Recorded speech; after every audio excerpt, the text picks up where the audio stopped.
Un trou noir pourrait-il un jour tous nous dévorer? Il y en a des millions qui n'attendent que ça. Et si on créait accidentellement un trou noir? Eh bien, vous feriez mieux de vous accrocher. Ça commencerait vraiment à craindre. Que ferions-nous si nous étions aspirés dans un trou noir? La Terre pourrait-elle tourner autour du Soleil et d'un trou noir? Pourrions-nous survivre à la spaghettification? Voici et si. Et nous nous demandons ce qui se passerait si la Terre était aspirée par un trou noir. À seulement 3000 années-lumière de la Terre se trouve un trou noir visible à l'œil nu. Heureusement, nous sommes à bonne distance de cet objet stellaire et de bien d'autres comme lui. À notre connaissance, il y en a environ 100 millions dans notre galaxie.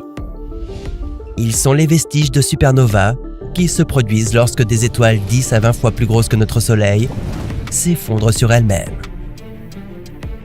Les trous noirs stellaires sont assez courants et mesurent environ 16 km de diamètre. Et puis, il y a la concurrence, beaucoup plus grande. Les trous noirs supermassifs. Ceux-ci ont un diamètre à peu près égal à la taille de notre système solaire et une masse supérieure à 1 million de soleils réunis. L'un d'entre eux, connu sous le nom de Sagittarius A, se trouve en plein milieu de notre galaxie. À quelle distance un trou noir doit-il se trouver pour représenter un danger pour nous? Techniquement, un trou noir de la taille d'une épingle de 1 mm pourrait nous détruire s'il était assez proche de la Terre, en raison de sa masse incroyablement dense et de son attraction gravitationnelle extrême. Notre survie dépend entièrement du fait que nous ayons dépassé ou non l'horizon des événements. On peut considérer cela comme le point de non-retour du trou noir. Tout ce qui dépasse ce point doit voyager plus vite que la lumière pour s'échapper. Du coup, bon courage. Si la Terre s'approchait suffisamment, le côté le plus proche du trou noir commencerait à s'étirer vers lui. Notre atmosphère commencerait à être aspirée. Et puis, d'énormes morceaux de la Terre se déchireraient et suivraient le mouvement. Si la Terre réussissait à tomber dans l'orbite du trou noir, nous subirions un réchauffement par effet de marée. La forte attraction gravitationnelle inégale sur la Terre déformerait continuellement la planète. Cela générerait une énorme quantité de friction interne, chauffant le noyau de la Terre à des niveaux désastreux. Cela donnerait lieu à des tremblements de terre, des éruptions volcaniques et des tsunamis mortels. Le tiercé gagnant de l'apocalypse. Finalement, la Terre commencerait à s'étirer dans un processus connu sous le nom de spaghettification. Et non, ça ne ressemble pas à une bonne bolognaise. Disons que vous êtes un super-héros et que vous décidez de combattre le trou noir la tête la première.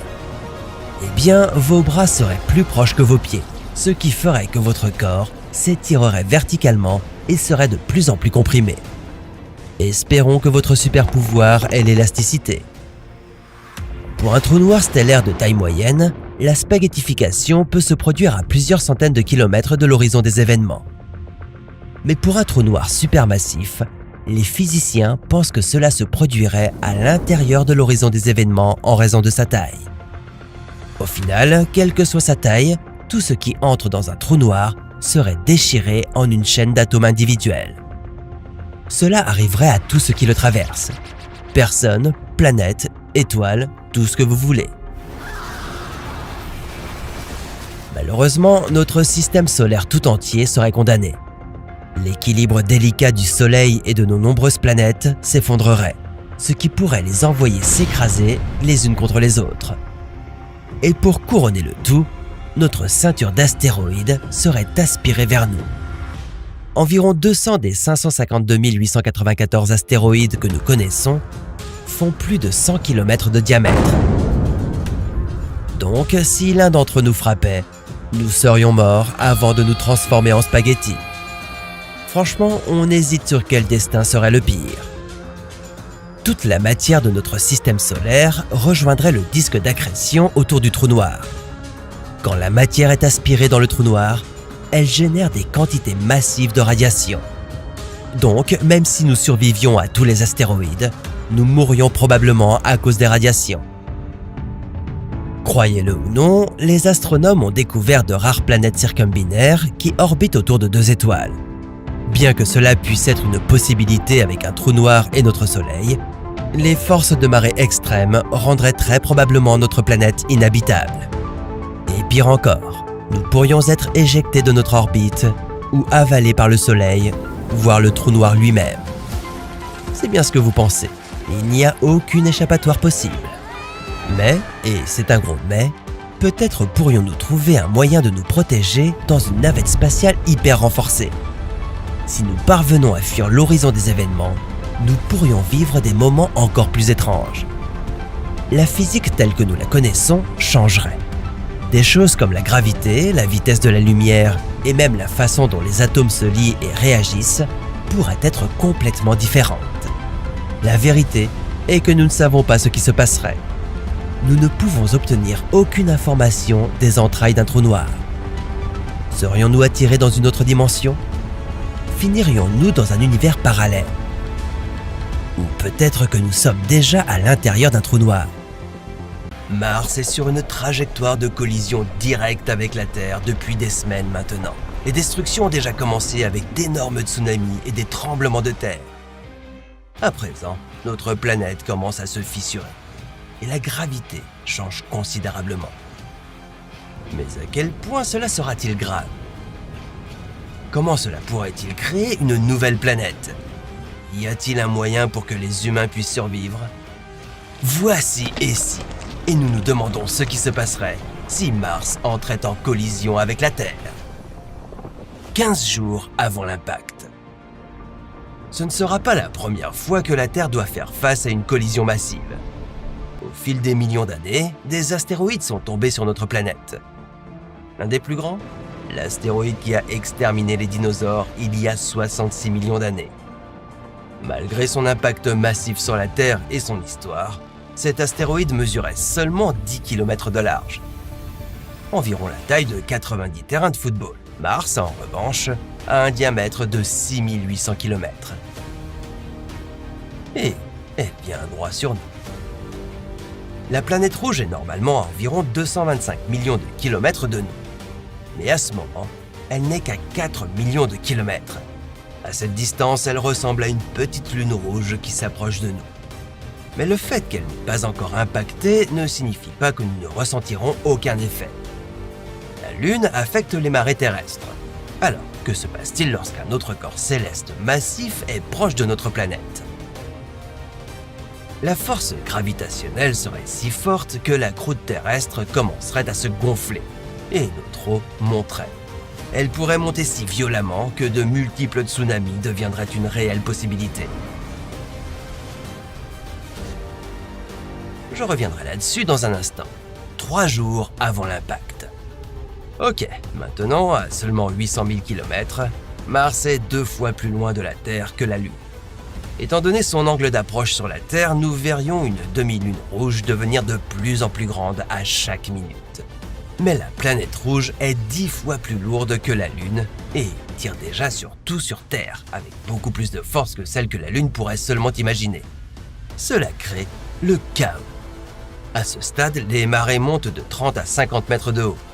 Au plus profond de la Terre, les plaques tectoniques commencent à se déplacer et à grincer.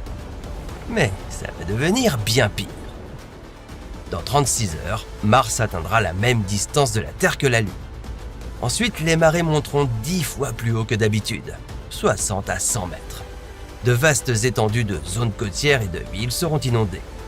Dites adieu à Miami, Venise et toute autre ville près d'un grand plan d'eau.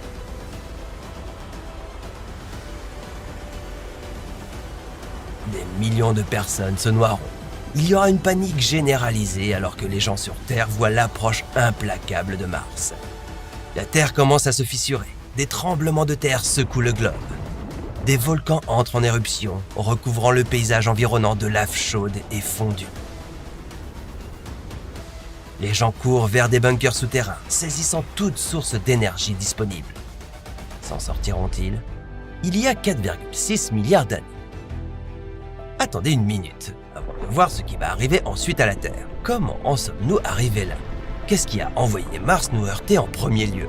Eh bien, Mars aurait pu être poussé hors de son orbite par une planète vagabonde. C'est une planète qui existe sans orbiter autour d'une étoile. Il y a des milliards de ce genre de planètes errant autour de notre univers. Elles sont parfois difficiles à détecter, cependant. Pourquoi ? Eh bien, parce qu'elles n'émettent pas une énorme quantité de lumière. Et la lumière qu'elles reflètent est à des longueurs d'onde incroyablement difficiles à détecter. Ainsi, il est possible qu'une planète vagabonde soit entrée dans le système solaire sans être détectée, a poussé Mars hors de son orbite actuelle, et on en est là. Et comme je l'ai dit plus tôt, ce n'est pas la première fois qu'une planète de la taille de Mars entre en collision avec la Terre. Environ 4,5 milliards d'années juste après la formation du système solaire, la jeune Terre et une planète de la taille de Mars se sont écrasées l'une contre l'autre. Vous pouvez le voir aujourd'hui. Les débris de la collision ont finalement formé la Lune. 12 minutes avant l'impact. À ce stade, les gens sur Terre sont en effervescence, essayant de trouver un abri face à cette terrifiante catastrophe. Mais des tremblements de terre violents secouent le sol et projettent les gens dans tous les sens. Les tsunamis font rage et des millions de personnes se noient. Là où ils le peuvent, les gens courent vers des abris souterrains, espérant un certain niveau de protection. Mars est maintenant à seulement 10 000 km. La force gravitationnelle de Mars et de la Terre se tirent l'une l'autre intensément. Mars commence à accélérer, atteignant 10 km par seconde. Ce qui se passe maintenant est incroyablement intéressant. Alors qu'elle se dirige vers la Terre, Mars commence à se fissurer. Pourquoi ?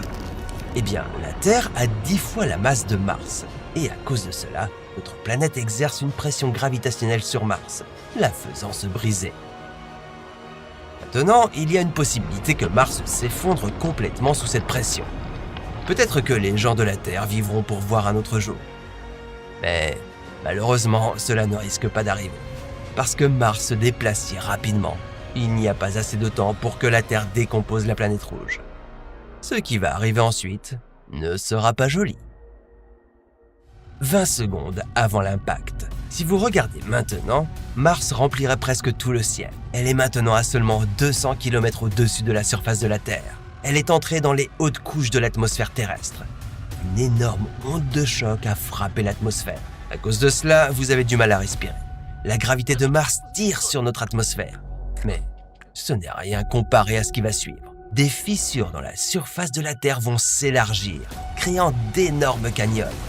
Les plus grands tremblements de terre jamais connus ne sont rien comparés à cela.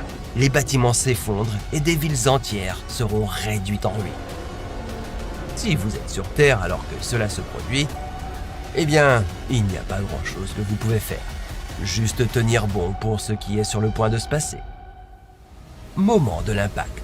Lorsque Mars entre en contact avec la surface de la Terre, la gravité sera environ 30% de ce qu'elle est habituellement du côté de la Terre où se produit le crash.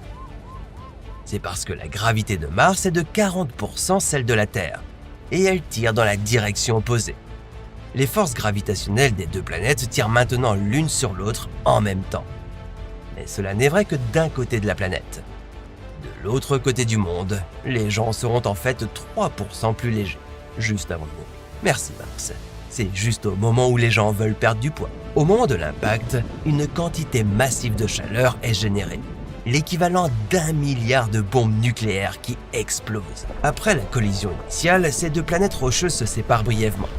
Mais cela ne veut pas dire que cette bataille est terminée. Elles finiront par se réunir à nouveau et se repercuteront. Avec la quantité de chaleur générée, la Terre et Mars seront liquéfiés. Une onde de choc secourra la Terre, réverbérant à travers toute la planète, jusqu'à l'autre côté. En 20 minutes, tout le monde sur Terre ressentira l'impact. Tout sur la surface de la planète brûlera, causant une extinction de masse à laquelle aucun être vivant ne survivra. La surface de la Terre se fissurera jusqu'à son noyau. Mars sera brisé.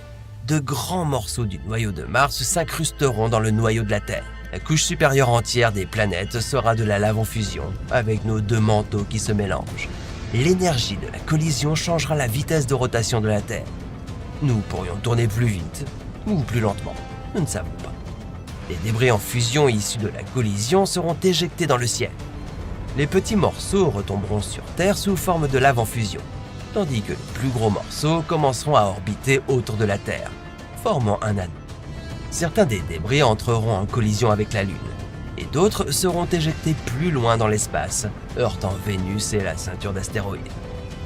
Au fil des millions d'années, les collisions de débris avec la Lune rendront la Lune plus grande et plus lourde. Après la collision, une partie de Mars sera incorporée dans la Terre. La Terre sera légèrement plus lourde. Puisque Mars représente 10% de la masse de la Terre, peut-être que la Terre pèsera environ 5% de plus qu'avant. Mais cette nouvelle Terre sera dépourvue de vie. La vie pourrait-elle jamais émerger à nouveau sur ce qui était autrefois notre planète bleue? Eh bien, sans atmosphère et sans eau, il est difficile de voir comment cela pourrait arriver. Peut-être que dans le futur, des comètes s'écraseront sur Terre, apportant de l'eau. Et au fil des milliards d'années, la vie pourrait recommencer. Mais avec le Soleil qui devient de plus en plus chaud, il est probable qu'il fera évaporer cette eau au cours du prochain milliard d'années. Les perspectives pour une nouvelle vie sur Terre ne semblent pas prometteuses. Waouh, ce serait une fin dévastatrice pour toute vie sur notre fragile planète bleue. Mais ce n'est pas la seule façon dont la vie sur Terre pourrait être anéantie. Il y a beaucoup d'autres scénarios apocalyptiques qui nous attendent dans le futur. Attention à votre tête. Une pluie de très gros astéroïdes s'écrase sur la Terre. À quoi ressemble-t-il? Lesquels auraient l'impact le plus meurtrier? Et lequel serait le plus susceptible de nous anéantir? Oui, il vaut mieux que vous prépariez votre bunker. Voici et si. Et voici ce qui se passerait si un astéroïde géant frappait la Terre. Ok, éliminons la terminologie. Nous parlons d'astéroïdes. Mais certains des objets de notre liste ne sont pas des astéroïdes, mais des comètes. Les astéroïdes et les comètes sont tous deux des objets de notre système solaire. Mais ce ne sont pas les mêmes. Les astéroïdes sont des restes rocheux de la formation initiale de notre voisinage planétaire. Sur le million d'objets connus, la plupart orbitent autour du Soleil dans la ceinture d'astéroïdes entre Mars et Jupiter. Pour leur part, les comètes sont des boules de glace composées de gaz, de roches et de poussière gelée. Elles orbitent autour du Soleil, et lorsqu'elles s'en approchent trop, elles commencent à fondre. Cela libère un gigantesque nuage de poussière et de gaz qui peut être plus grand que la plupart des planètes. Avec 3000 comètes connues dans le système solaire, certaines pourraient-elles être prêtes à transformer la Terre en un nuage de poussière géant. Météorite de Tcheliabinsk. Commençons par un objet plus petit qui a déjà frappé notre planète. Il s'agit de la météorite de Tcheliabinsk. Elle a explosé au-dessus de la Russie en février 2013. Avec un diamètre d'environ 17 mètres, elle était relativement petite. Mais l'impact était énorme. L'explosion a eu l'équivalent énergétique de 500 000 tonnes de TNT. C'est environ 30 fois plus puissant que la bombe qui a été larguée sur Hiroshima. Elle a blessé 1200 personnes et causé d'énormes dégâts matériels. Des effets plutôt importants pour un si petit visiteur extraterrestre. Chicxulub. Passons à quelque chose de plus grand. Nous allons pour cela nous rendre 65 millions d'années dans le passé. L'énorme astéroïde Chicxulub a probablement été l'une des forces qui ont entraîné l'extinction massive des dinosaures. Il faisait environ 10 à 15 km de large, et son cratère d'impact dans la péninsule du Yucatan au Mexique mesure 180 km de large et 900 mètres de profondeur. Rien que ça. Quand cet astéroïde a percuté la Terre, il a dévasté tout ce qui se trouvait à proximité. L'onde de choc a envoyé d'énormes quantités de matériaux rocheux dans l'atmosphère. Et elle a causé des tsunamis d'une hauteur de 1500 mètres. Bien que toute la suie n'ait pas complètement bloqué le Soleil, elle a réduit la lumière solaire atteignant la surface de notre planète. Cela a gravement perturbé la croissance des plantes et a eu des répercussions sur la chaîne alimentaire. Finalement, des écosystèmes entiers se sont effondrés. Oumuamua. De tous les objets qui pourraient entrer en collision avec nous, Oumuamua a l'une des formes les plus intéressantes. Cet objet rocheux, en forme de cigare, mesure environ 400 mètres de long. La NASA le classe dans la catégorie des comètes, mais il présente également les caractéristiques d'un astéroïde. Et comme il n'est rattaché à aucun système stellaire, on ne sait pas d'où il vient dans l'espace. En 2017, il est passé près de la Terre à une distance de 41 millions de kilomètres. Bien que nous ayons été à l'abri de l'impact à cette occasion, il aurait pu causer de nombreux dégâts. Si cet invité interstellaire s'écrasait sur la Terre, l'obscurité recouvrirait notre planète. Et si la poussière et les débris restaient longtemps dans notre atmosphère, ils tueraient de nombreuses plantes, animaux et humains qui dépendent du Soleil.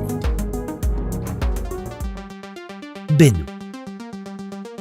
Bennu n'est pas seulement un des astéroïdes dont vous devriez vous inquiéter. C'est surtout un objet qui pourrait bel et bien nous tomber dessus. Il a une chance sur 1700 d'entrer en collision avec la Terre en septembre de l'année 2182. Avec seulement 0,5 km de large, il est relativement petit. Mais souvenez-vous de l'importance de l'impact de Tcheliabinsk. Pensez à cela lorsqu'il s'approche de la Terre tous les 6 ans. Shoemaker-Levy 9. La comète suivante n'a aucune chance de heurter la Terre, car elle est déjà entrée en collision avec Jupiter en 1994. Mais on peut tout de même imaginer la destruction que cette comète de 1,5 à 2 km de large aurait pu causer sur notre territoire. Elle s'est brisée en 20 morceaux à cause de la gravité de Jupiter. Les collisions de ces fragments étaient si puissantes qu'elles étaient similaires aux détonations d'environ 300 millions de bombes atomiques. Des panaches de débris ont été projetés à une hauteur de 2000 à 3000 km. Et l'atmosphère s'est réchauffée jusqu'à atteindre des températures torrides de 30 000 à 40 000 degrés. Estimez-vous heureux que Shoemaker-Levy 9 ne nous ait pas touchés? Cérès. Le dernier, mais non le moindre, est un astéroïde si gros qu'il est techniquement classé comme une planète naine. Cérès est le plus gros objet de la ceinture d'astéroïdes. Il représente 25% de la masse totale de la ceinture. Le rayon de Cérès est de 476 km. Cela le rend plus de 60 fois plus grand que notre ancien ami Chicxulub. Si Cérès entrait en collision avec la Terre, il n'y aurait pas que des dégâts. Il n'y aurait plus de Terre du tout. Rien que par sa taille, Cérès bloquerait le Soleil à son approche. Et ensuite, l'impact qu'il ferait arracherait 10 km de la croûte terrestre. Des ondes de choc hypersoniques déferleraient sur le globe. Tout sur son passage serait incinéré et rasé. Rien n'aurait une chance de survie. Notre planète se transformerait essentiellement en une boule de feu et de roches fondues. Si par miracle ou grâce à un bunker souterrain secret vous avez survécu, vous ne survivriez pas bien longtemps. La suie dans l'atmosphère ressemblerait en tout point à un hiver nucléaire. Sous la glace de l'Antarctique se cache un mystère profond et obscur. Aujourd'hui, nous allons faire fondre toute cette glace pour découvrir comment cela transformerait la Terre. Quel mystère se cache enfoui sous cette épaisse couche glacée? Avec la fonte des glaces et l'élévation du niveau de la mer, qu'arriverait-il à nos villes côtières? Et pourquoi cela pourrait-il déclencher des maladies inattendues? Voici et si, et nous nous demandons ce qui se passerait si toute la glace de l'Antarctique fondait. Bienvenue en Antarctique, le continent qui entoure le pôle Sud. Cette région est 40% plus grande que l'Europe et recouverte de glace. Il y a des phoques, des baleines, des pingouins et quelques scientifiques qui y font des recherches. Et sur ce continent se trouve un immense glacier de la taille de la Floride. Voici le glacier Thwaites, large de 120 km. Il est surnommé le glacier de l'Apocalypse, car lorsqu'il fondra, le niveau de la mer augmentera de manière catastrophique à travers le monde. Et maintenant, ce glacier de l'Apocalypse fond à une vitesse alarmante. Il déverse chaque année 50 milliards de tonnes de glace dans l'océan, représentant 4% de l'élévation du niveau de la mer observée jusqu'à présent, soit environ 23 cm. Certains scientifiques prédisent que tout pourrait fondre en quelques dizaines d'années plutôt qu'en quelques siècles. Nous n'avons même pas quelques décennies devant nous, et encore moins des siècles. Je vais donc vous montrer ce qui se passe s'il fondait beaucoup plus tôt, en quelques secondes. En quelques secondes seulement, Thwaites a fondu et se déverse dans l'océan Austral, puis dans l'océan Indien, l'Atlantique et le Pacifique. Le niveau de la mer grimpe de 60 cm dans le monde entier. Les rues de San Francisco sont inondées, Miami et la Nouvelle-Orléans sont submergées. Mais que se passe-t-il? Pourquoi ce glacier s'est-il fissuré et détaché du reste? La réponse se trouve en dessous. Sous Thwaites se trouve une rivière gigantesque qui s'écoule rapidement, alimentée par la glace fondue de l'iceberg. Cela se produit grâce à l'énergie géothermique provenant de l'intérieur de la Terre en fusion. Le processus de fonte commence lentement, mais finalement, d'énormes morceaux de glace se détachent. Cela déclenche une réaction en chaîne qui fait que de plus en plus de glace se détache et fond. Et il y a plus qu'une seule rivière. Tout un monde de mystères se cache sous la glace de l'Antarctique. Mais avant d'explorer ce monde souterrain fascinant, je veux vous expliquer pourquoi l'Antarctique est si important. Il s'agit d'une calotte glaciaire couvrant une superficie de 14 millions de kilomètres carrés, avec une épaisseur moyenne de plus de 2 km. À titre de comparaison, c'est environ 1,5 fois la superficie des États-Unis. C'est une quantité stupéfiante de glace, 25 millions de kilomètres cubes. Et dans cette glace se trouve 60% de l'eau douce de la Terre et 90% de toute la glace du globe. Contrairement à l'Arctique, où la glace flotte sur l'eau, l'Antarctique repose sur de la terre. C'est facile à oublier car 98% de celle-ci est recouverte de glace. Et ce n'est pas tout. 1,5 million de kilomètres carrés d'océan se cachent également sous ce continent. Lorsque toute cette glace fondra en quelques minutes, le niveau de la mer augmentera de 70 mètres. Nous verrons dans un instant les conséquences de cette fonte épique sur la Terre. Mais avant cela, laissez-moi vous présenter les créatures étranges que nous découvrons dans ce paysage glacé. En découvrant ce territoire inexploré, vous aurez un aperçu des profondeurs de l'océan. Et juste au-dessus de vous, vous verrez le dessous de la glace. Vous y trouverez un type de vie marine appelé anémone. Ces minuscules créatures sont enfouies sous la glace. Vous y verrez également d'autres petits poissons et crustacés. Les anémones ici sont très différentes de celles que l'on trouve habituellement dans les océans. Il s'agit d'une nouvelle espèce dotée d'une particularité inhabituelle. Alors que les anémones sont normalement fixes, celles-ci se tortillent dans l'eau. Les scientifiques tentent toujours de comprendre où elles veulent aller. Presque rien ne pousse dans cette obscurité glaciale. Alors, que mangent ces créatures et comment survivent-elles? Elles se nourrissent de petits morceaux de plancton et de caca transportés par les courants océaniques. Mais ils mangent aussi quelque chose d'autre de très bizarre et un peu dégoûtant. C'est l'équivalent océanique de la nourriture au fond de votre réfrigérateur. Ces créatures mangent des squelettes en décomposition vieux de millions d'années, des corps et d'anciennes bactéries qui existaient lorsque la Terre était beaucoup plus chaude. Attention, d'autres glaciers massifs sont sur le point de se détacher. À mesure que les glaciers voisins de Thwaites se séparent et fondent, davantage d'eau se déverse dans les océans.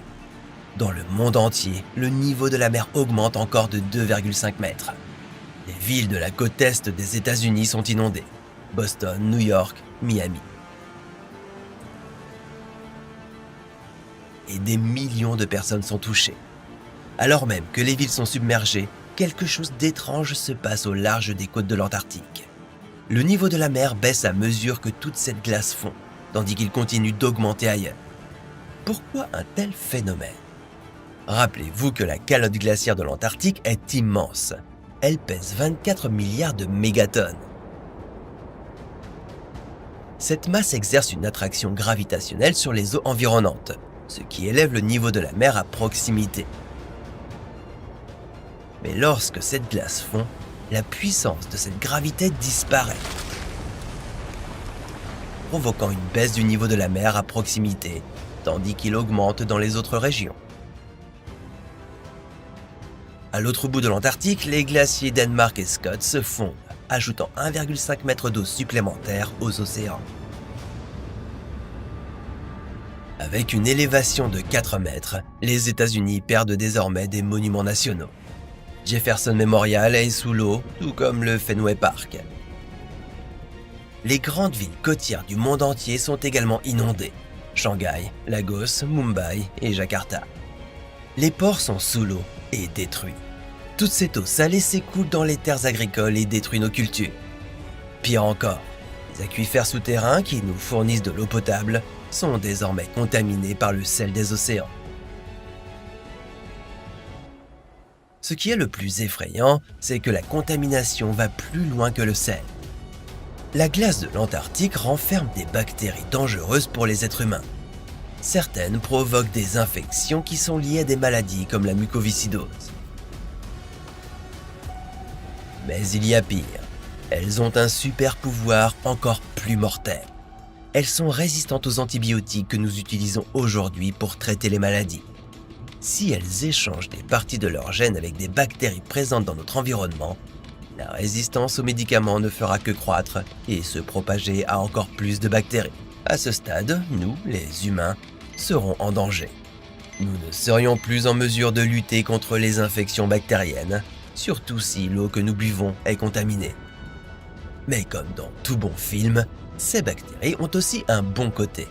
Elles peuvent nous aider à créer de nouveaux antibiotiques de meilleure qualité. Elles peuvent nous aider à nettoyer les sites de déchets toxiques et peut-être même jouer un rôle dans la création de plastique biodégradable. Alors que de plus en plus de glace se détachent et fond, d'autres écosystèmes commencent à être perturbés, notamment les courants océaniques. Avant la fonte de toute cette glace, l'eau des océans se déplaçait d'une manière très spécifique. L'eau salée, plus dense, coulait vers le fond, poussant l'eau moins dense vers la surface. L'eau agissait donc comme un tapis roulant géant transportant la chaleur et les nutriments d'un endroit à un autre, un phénomène essentiel pour la survie de la vie marine. Avec l'eau douce de la fonte des glaciers qui entre en jeu, l'eau à la surface de l'océan devient moins salée, moins dense et ne s'enfonce pas aussi loin. C'est comme si notre tapis roulant océanique s'était bloqué. Et il n'est plus capable de déplacer la chaleur d'un endroit à un autre. Les scientifiques s'inquiètent déjà de l'impact de la fonte de l'Arctique sur le Gulf Stream, mais ils sont encore en train de comprendre les effets de la fonte en Antarctique sur notre climat. Dans certaines circonstances, par exemple, si des icebergs se détachaient de l'Antarctique et fondaient plus loin dans l'Atlantique, les changements dans la circulation océanique pourraient entraîner une ère glaciaire. Mais si la fonte provoque principalement une élévation du niveau de la mer, nous risquons de nous retrouver avec une terre plus chaude. Et ce n'est pas seulement des modèles de chaleur dont nous devons nous soucier. La rupture du tapis de transport océanique signifie des problèmes de mouvement des nutriments du fond de l'océan vers la surface. Ces nutriments sont importants pour la croissance du phytoplancton, des minuscules algues en bas de la chaîne alimentaire marine. Elles peuvent sembler petites et insignifiantes, mais elles sont le fondement de la vie dans les océans. Elles fournissent des nutriments essentiels à la vie marine. Mais tous les phytoplanctons ne subiraient pas le même sort. Pour le phytoplancton autour des eaux de l'Antarctique, la fonte des glaces fournirait du fer et leur donnerait quelque chose de riche pour se régaler. Cet événement pourrait entraîner une prolifération massive temporaire d'algues, car les eaux seraient enrichies de nutriments qui étaient auparavant emprisonnés dans la glace. La croissance du phytoplancton pourrait avoir un côté positif, car au moins ils absorberont un peu de dioxyde de carbone. Et la Terre en aura bien besoin. Pourquoi ? Parce que toute cette fonte des glaces va rendre la planète beaucoup plus chaude pour plusieurs raisons. Tout d'abord, la glace aide à garder la Terre plus fraîche grâce à sa surface ultra réfléchissante. Elle est très efficace pour faire rebondir la lumière du Soleil loin de la surface de la Terre, ce qui aide à maintenir des températures plus fraîches. Mais une fois que cette glace a fondu, c'est une autre histoire. Avec la fonte des glaciers et le réchauffement des océans, l'activité des champignons microscopiques dans l'eau s'accélère également. Un peu comme les feuilles mortes qui se décomposent dans les forêts, ces champignons dégradent la matière organique morte dans les océans, libérant ainsi du dioxyde de carbone. Plus les océans se réchauffent, plus la décomposition s'accélère, ce qui entraîne une plus grande libération de dioxyde de carbone. En plus de cela, la fonte des glaciers crée une couche d'eau douce au-dessus de l'eau salée, rendant les océans moins efficaces pour absorber le dioxyde de carbone de l'air. Cela aggrave encore le réchauffement climatique. Et maintenant, le reste de l'Antarctique se brise en énormes morceaux et fond rapidement. L'eau de la fonte des glaces se déverse dans les océans. À mesure que la glace fond, quelque chose d'étonnant apparaît. Une merveille naturelle cachée depuis des millions d'années.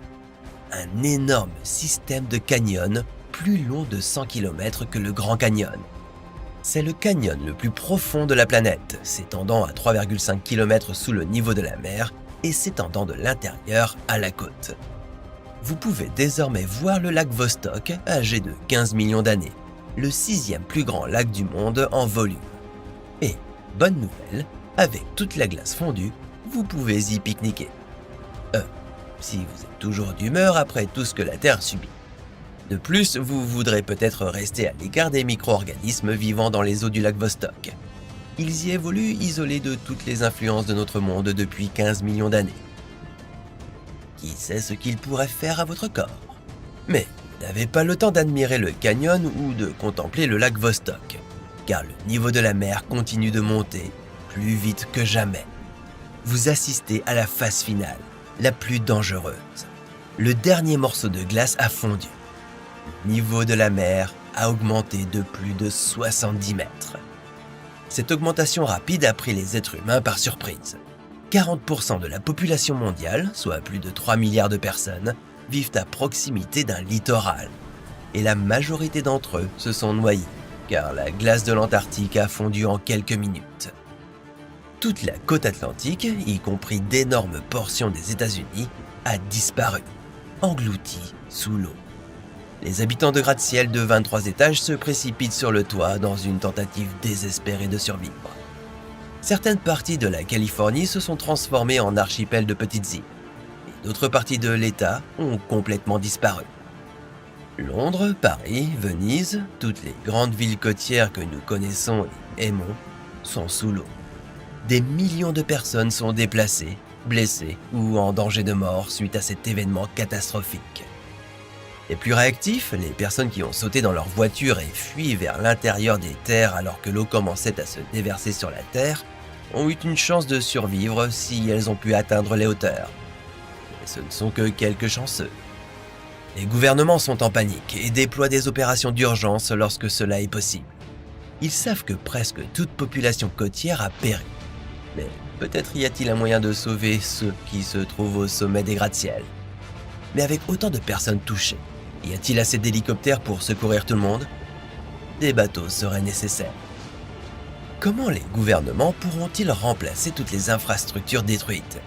Plus important encore, que ferons-nous face au manque soudain d'eau douce? Avec notre eau douce mélangée à de l'eau salée, les humains manquent aujourd'hui cruellement d'eau potable. Soudain, les terres situées à l'intérieur des continents deviennent le nouvel Eldorado. Les habitants du Midwest américain sont très heureux de ne jamais avoir fait partie de l'élite côtière. Denver, Minneapolis et Las Vegas sont plus prisés que jamais. Les pays du Sud sont encore plus durement touchés. Le Bangladesh, avec ses 160 millions d'habitants, est sous l'eau. Les tensions géopolitiques s'intensifient à mesure que les pays cherchent de l'aide.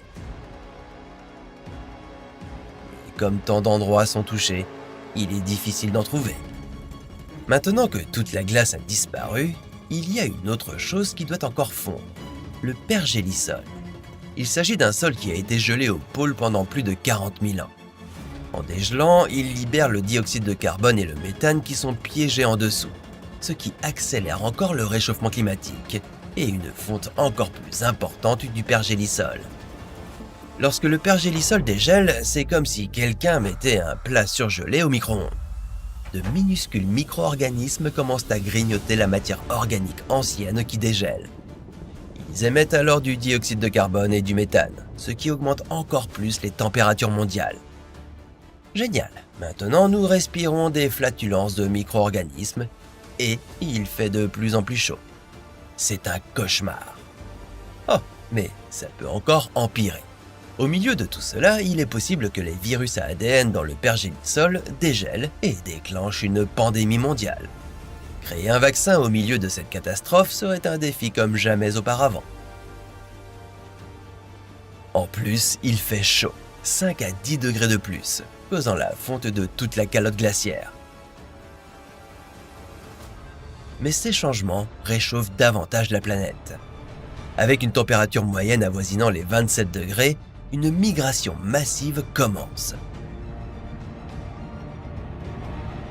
Les nouvelles destinations prisées ? Le Canada, l'Alaska et les régions de l'Arctique et de l'Antarctique qui viennent d'être dévoilées. Ce sont les nouveaux paradis tropicaux. Il y a 34 millions d'années, l'Antarctique était une forêt tropicale, semblable à la Nouvelle-Zélande. Peut-être reverrons-nous un jour des palmiers sur ses côtes et des alligators nageant dans l'océan austral. Heureusement, l'Antarctique ne fond pas en quelques minutes. Mais avec les villes côtières devenues des tombeaux sous-marins, 3 milliards de morts, nos eaux souterraines contaminées, un réchauffement toujours plus intense et la menace d'une pandémie mondiale, difficile d'imaginer un pire scénario. Dans les profondeurs de la Terre se trouve une boule de métal brûlante. Les scientifiques viennent de découvrir que quelque chose ne tournait pas rond. Le noyau interne de la Terre a-t-il vraiment cessé de tourner ? Quels événements apocalyptiques cela pourrait-il déclencher ? Et sommes-nous condamnés à devenir une planète sans vie comme Mars ? Voici et si, et nous nous demandons ce qui se passerait si le noyau de la Terre arrêtait de tourner. Si vous creusiez tout droit vers le centre de notre planète, vous traverseriez 4 couches distinctes sur votre chemin vers son cœur. Il y a tout d'abord la croûte rocheuse, suivie du manteau de liquide chaud. 2900 km plus loin, vous atteindriez le noyau externe de la Terre, composé de fer liquide et de nickel. Combiné au noyau interne en fer solide, les 2 couches centrales de notre planète ont à peu près la taille de Mars. Mais contrairement à la planète rouge, elles sont brûlantes. Atteignant les 10 000 degrés, elles sont plus chaudes que la surface du Soleil. Ça bouge sans cesse en bas. Le mouvement du métal en fusion dans le noyau externe est responsable du champ magnétique terrestre. Sans lui, nous ne serions pas en mesure de conserver notre atmosphère et nous perdrions notre protection contre les rayonnements dangereux venant de l'espace. Le noyau interne de notre planète bouge également. Mais de nouvelles recherches suggèrent qu'il ralentit pour être plus synchronisé avec le reste de la planète. Mais son ralentissement n'est pas très dramatique. Voyons ce qui se passe lorsque les 2 couches du noyau cessent complètement de bouger. Si c'était uniquement le noyau interne chaud et solide à l'intérieur du noyau externe qui s'arrêtait de bouger, vous n'auriez pas à vous soucier d'une apocalypse. Le ralentissement du noyau interne impacterait principalement la vitesse à laquelle tourne la Terre. Cela pourrait ralentir suffisamment notre rotation pour que nos journées deviennent plus longues. Et avec le temps, cela pourrait détériorer notre champ magnétique. Ouais, ça ne serait pas une bonne nouvelle. Mais ça ne serait pas aussi grave que ce qui se passerait si le noyau externe sirupeux s'arrêtait également de tourner. Sans la rotation de cette couche, vous devriez dire adieu à notre champ magnétique. La Terre sera sur la bonne voie pour ressembler à Mars. Il y a 4,2 milliards d'années, Mars aurait pu avoir une température suffisamment élevée pour avoir des océans où la vie aurait prospéré. Mais lorsque le noyau de la planète rouge a gelé sur place, son champ magnétique, autrefois puissant, s'est affaibli. Au fur et à mesure que le champ magnétique martien se dégradait, son atmosphère était ébréchée par des vents solaires féroces qui frappaient la planète à des vitesses de plusieurs centaines de kilomètres par seconde. C'est alors que la planète s'est transformée en ce désert sec et sans vie tel que nous connaissons aujourd'hui. Mais revenons-en à la Terre. Avant qu'elle ne se transforme complètement en une planète désertique, les choses deviendraient un peu délicates. Si le noyau s'arrêtait soudainement de tourner, les plaques tectoniques s'écraseraient violemment les unes contre les autres. Ce serait un peu comme lorsque votre chauffeur de bus freine à fond et que vous percutiez les autres passagers du bus. Cette collision soudaine de plaques tectoniques provoquerait d'énormes tremblements de terre le long des limites des plaques à travers le monde. Ces tremblements de terre détruiraient des bâtiments, des routes et des ponts. L'électricité, les lignes téléphoniques et les réseaux d'eau seraient coupés. Des millions de vies seraient perdues et des millions de personnes supplémentaires déplacées. Aussi dévastateurs que soient ces tremblements de terre, les dégâts ne feraient que commencer. Avec la disparition de notre champ magnétique, vous seriez exposé à un dangereux rayonnement cosmique qui bombarderait la surface de notre planète.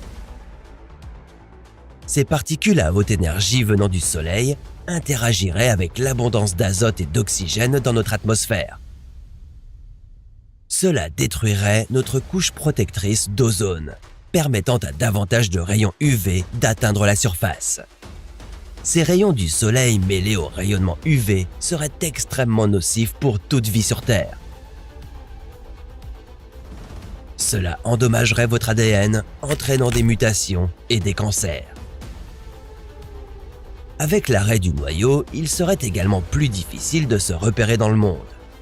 J'espère que vous avez une bonne carte des sentiers pour votre prochain voyage, car les boussoles seraient totalement inutiles.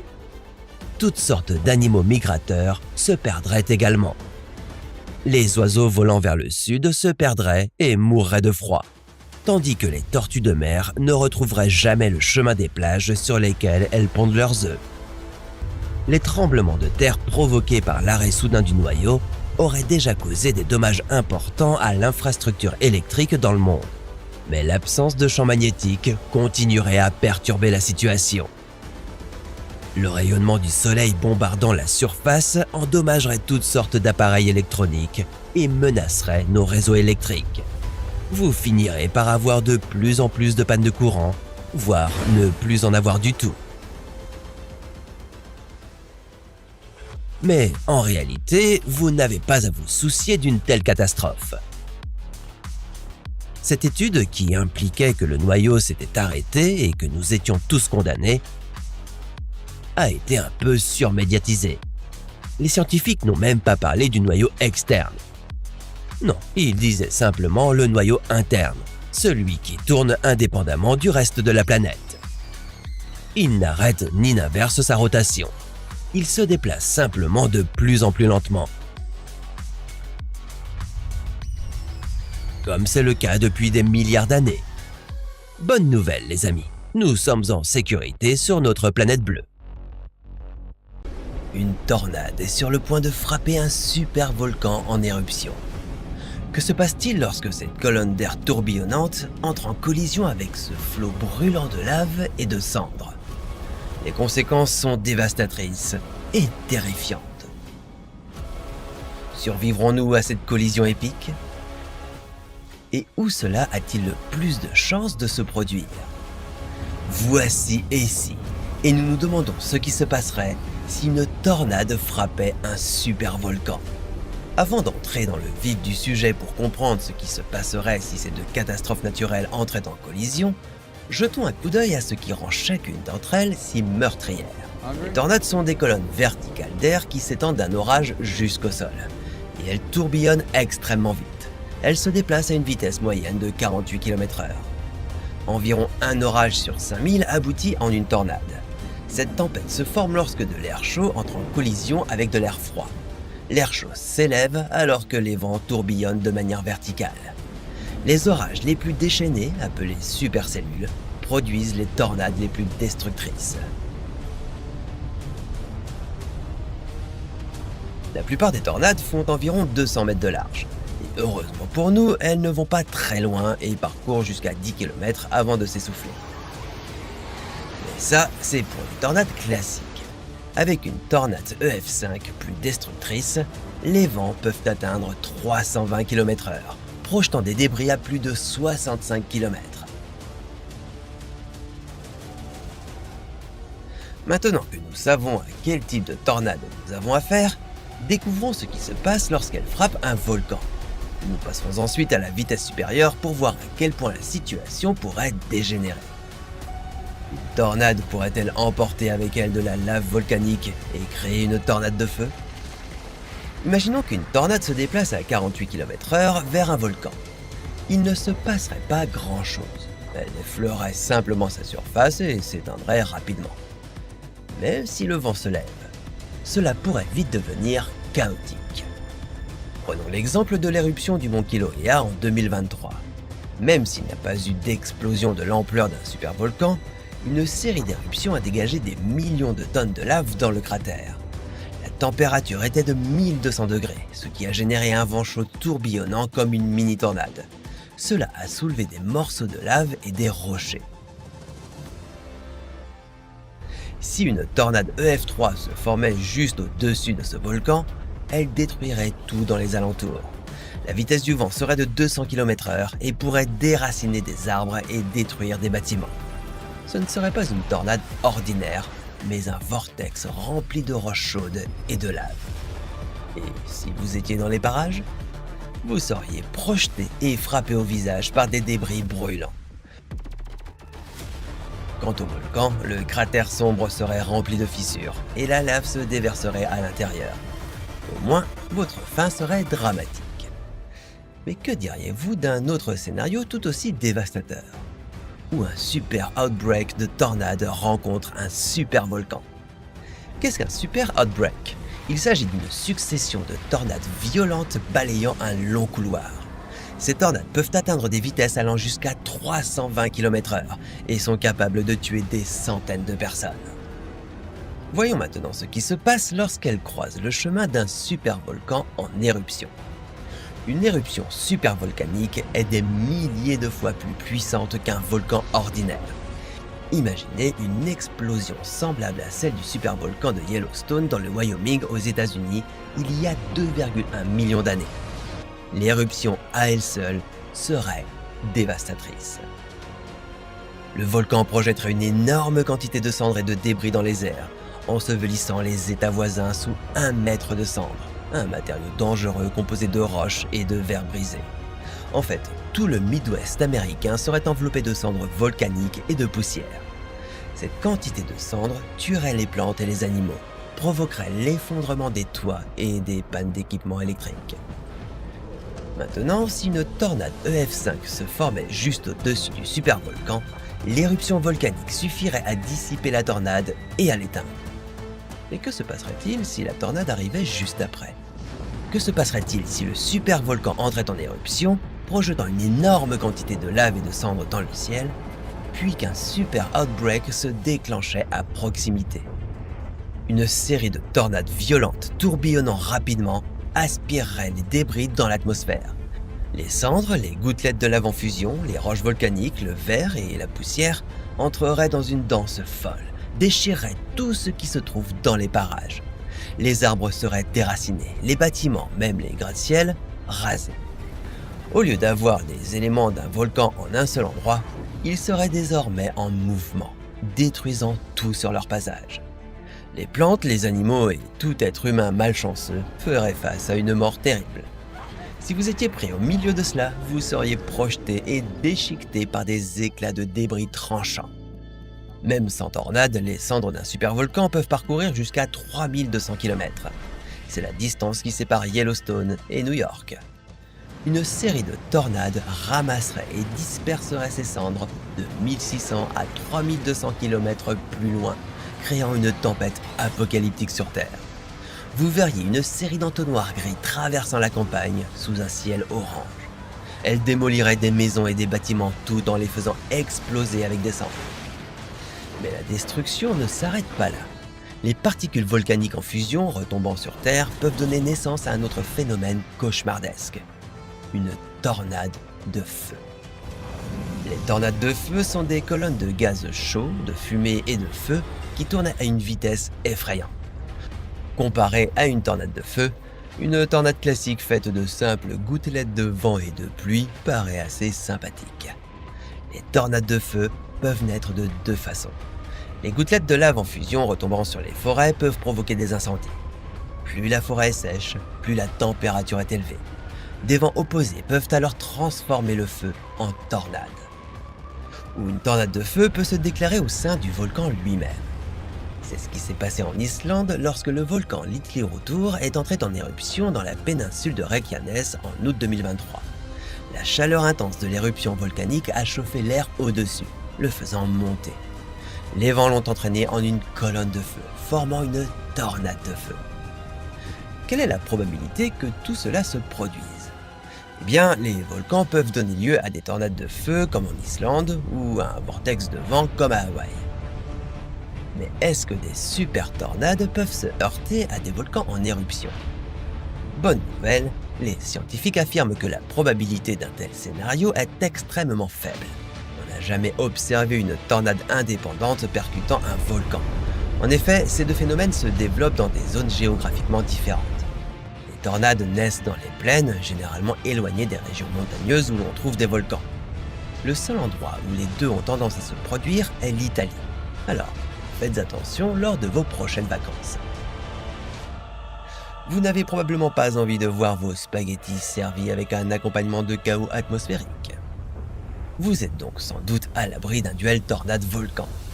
Mais il y a une situation mortelle qui s'est déjà produite. Un ouragan qui entre en collision avec un volcan.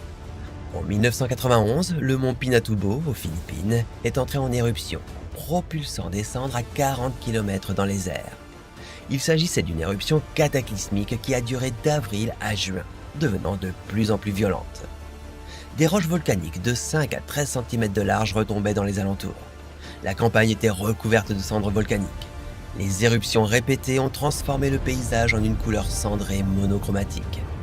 Les cendres sont tombées jusqu'en Indonésie. 60 000 personnes ont été évacuées dans un rayon de 30 km. Au pic de l'éruption, un typhon est passé à 75 km au nord du volcan. Résultat, un mélange terrible de pluie de typhon et d'eau de crue mêlée aux cendres volcaniques. Si vous aviez une maison à proximité, le toit de votre maison aurait été recouvert d'une boue épaisse, le faisant s'effondrer. 50 000 maisons ont été détruites de cette manière et environ 850 personnes sont mortes. Étonnamment, cette collision entre le typhon et le volcan a eu un effet positif inattendu. Le chlorure d'hydrogène qui a été libéré du volcan aurait pu réagir avec le chlore dans l'atmosphère et détruire la couche d'ozone. Mais grâce au typhon, il a été emporté par la pluie. Le typhon a empiré de nombreux effets du volcan, mais a également sauvé la planète.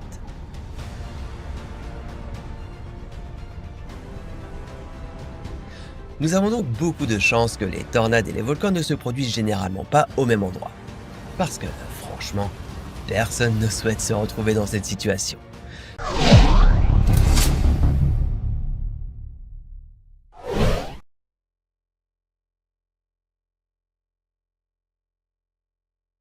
L'activité volcanique est l'un des phénomènes naturels les plus impitoyables sur Terre. Si vous tombiez dans ce cratère rempli de lave, votre corps s'y dissoudrait sans laisser de traces. Du coup, si les volcans sont si efficaces pour faire disparaître les choses, pourquoi ne pas les utiliser pour nous débarrasser de nos déchets? A-t-on déjà essayé?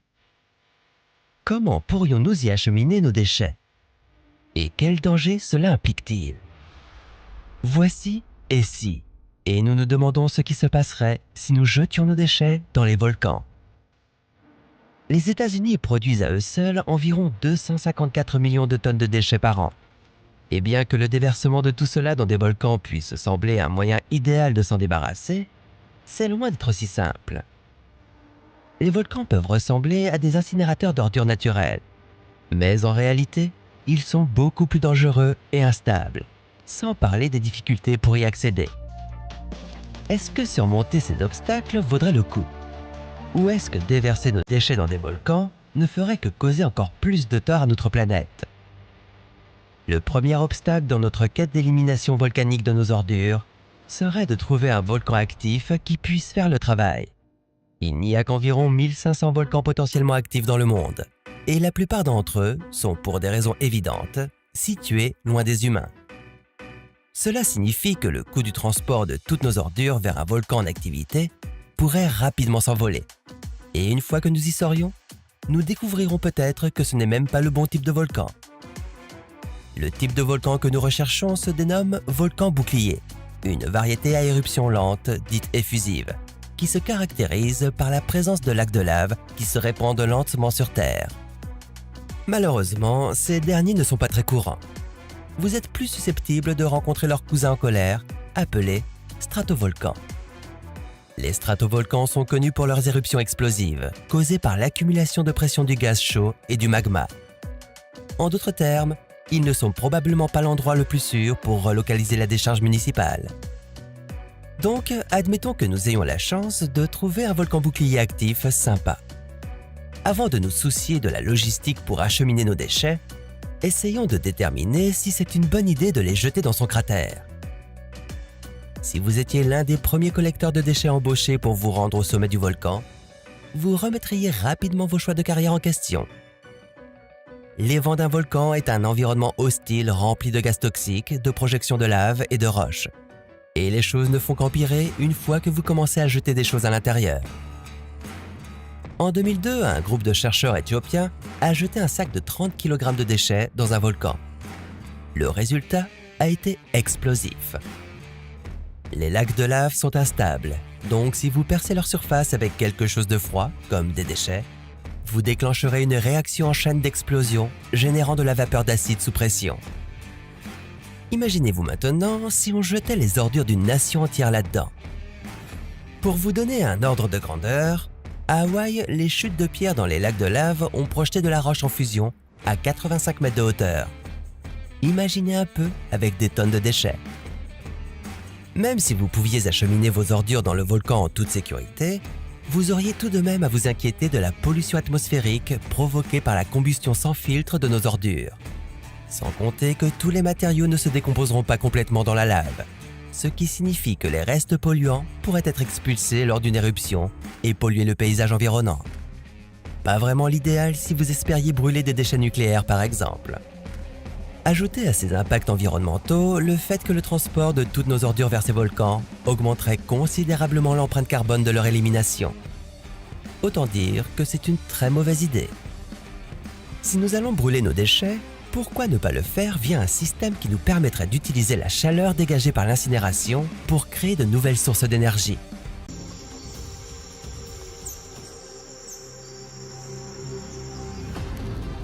C'est la fin du monde tel que vous le connaissez. Tous les humains sur Terre ont soudainement disparu.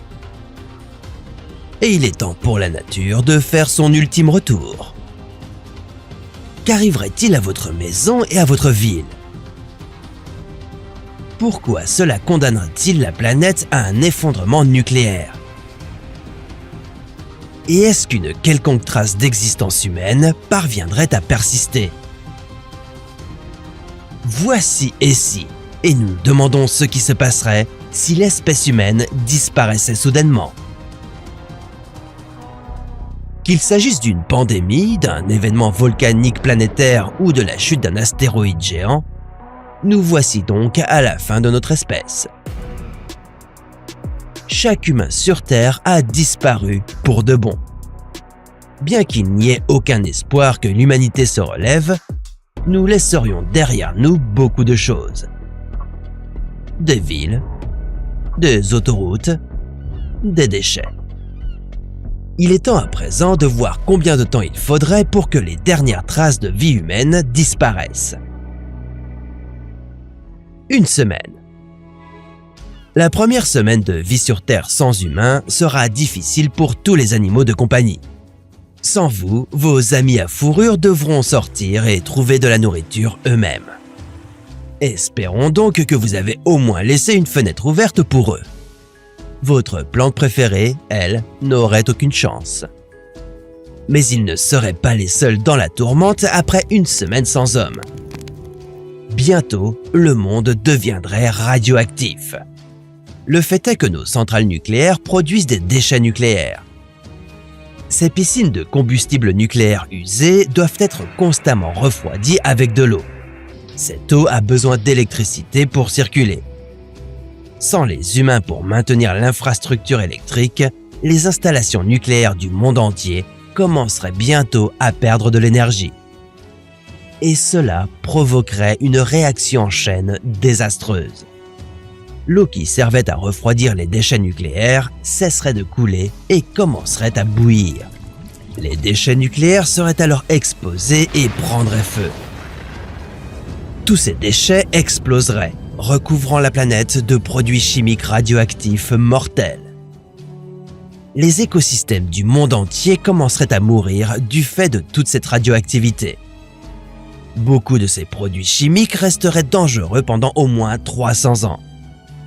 Et certains, comme le plutonium, resteraient radioactifs pour les 240 000 prochaines années.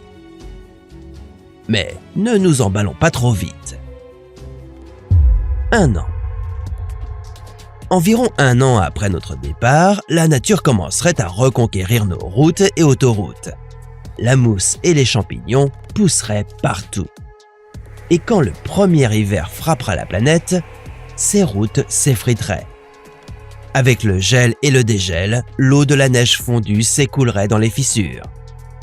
Dans ces rues vacantes et fissurées, de nouvelles plantes pousseraient.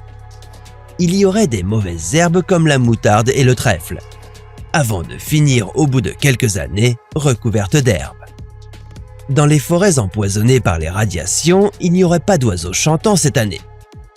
Mais plus loin de ces zones mortelles, les populations animales commenceraient à exploser.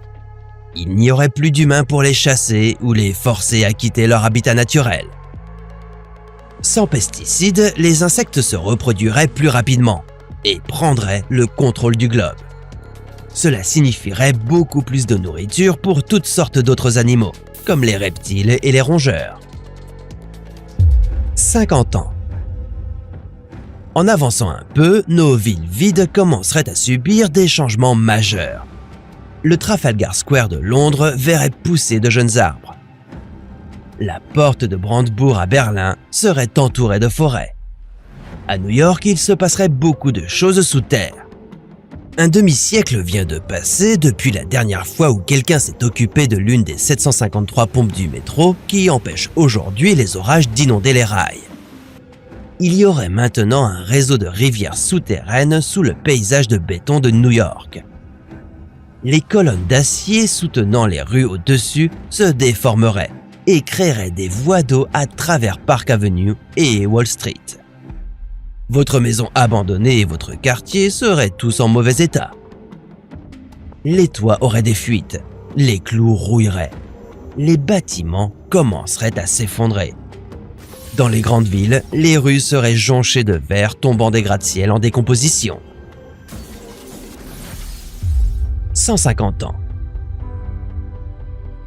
Tous ces gratte-ciel s'effondrent en d'énormes tas de gravats. Malgré l'inondation de la ville, la Grand Central Station de New York et d'autres bâtiments en pierre comme elle seraient encore intacts. Relative bonne nouvelle, tout votre argent, désormais sans valeur, serait toujours en sécurité dans les coffres des banques qui ne seraient jamais rouverts. Les œuvres d'art célèbres, elles, n'auraient pas cette chance. Sans climatisation ni électricité, les coffres des musées seraient moins sûrs.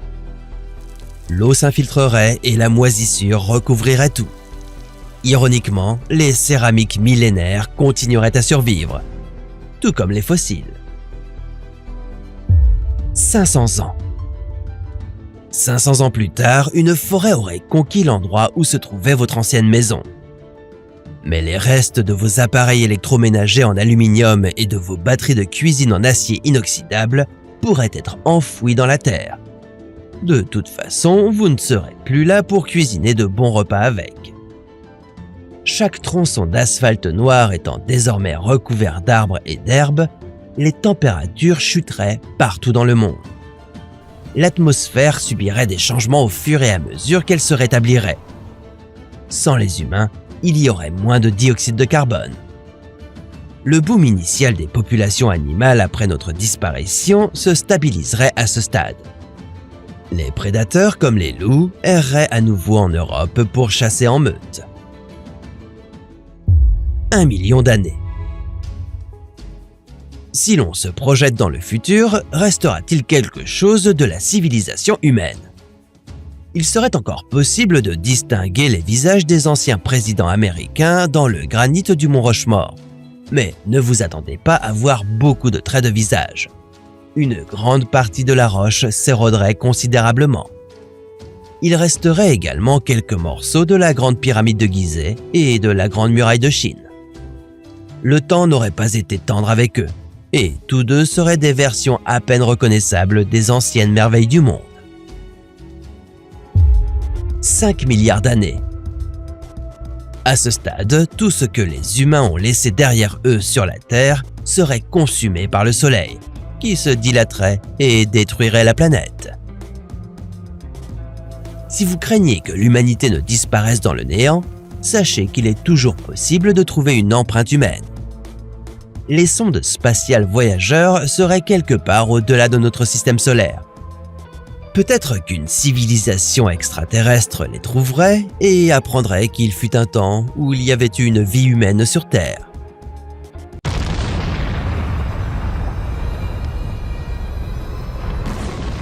Il est temps de vivre votre fantasme ultime de super méchant. Aujourd'hui, vous allez libérer votre chef-d'œuvre de destruction massive. Une bombe à antimatière. Comment la construire? Combien de dégâts ferait-elle à la Terre? Et quelle serait la taille du cratère qu'elle laisserait dans vos finances? Voici et si. Et nous nous demandons ce qui se passerait si nous faisions exploser une bombe à antimatière sur Terre. Avant de mettre au point un plan pour déclencher l'apocalypse, voyons avec quoi nous travaillons. Imaginez que des particules subatomiques possèdent un double opposé. C'est l'antimatière. Par exemple, les antiélectrons, également appelés positrons, sont exactement comme les électrons, sauf qu'ils ont une charge positive au lieu d'une charge négative. L'antimatière est simplement de la matière dont la charge électrique est inversée. Vous me suivez toujours? Ne râlez pas, les explosions arrivent bientôt. Lorsqu'une particule et une antiparticule se rencontrent, elles s'annihilent mutuellement dans un grand éclair d'énergie. Cela se produit généralement sous la forme d'un rayonnement gamma de haute énergie. Tout cela semble merveilleusement destructeur. Mais à un moment donné, il faut bien la construire, cette bombe. Et c'est plus facile à dire qu'à faire. J'espère que vous avez les mains solides, car votre objectif principal sera de séparer l'antimatière de la matière normale, jusqu'à ce que la bombe soit prête à exploser. Doucement, faites gaffe à ne pas la faire tomber. On l'avoue, c'était méchant, désolé. Si vous tenez à votre vie et que vous voulez éviter une explosion prématurée, vous pouvez utiliser un appareil appelé piège de Penning. En utilisant le piège de Penning, l'antimatière comme les positrons serait piégée dans un champ électrique. Assurez-vous au minimum de garder ce piège alimenté en énergie. Sinon, le champ électrique cessera de fonctionner et toutes vos particules d'antimatière entreront en contact avec les parois du conteneur, qui, au cas où vous l'auriez oublié, est constitué de matière normale. Vous connaissez la suite. Mais pendant que vous bricolerez le piège de Penning, nous pourrions rencontrer un autre problème. Même si vous parveniez à rassembler toute l'antimatière de la Terre, vous n'en auriez que 10 nanogrammes.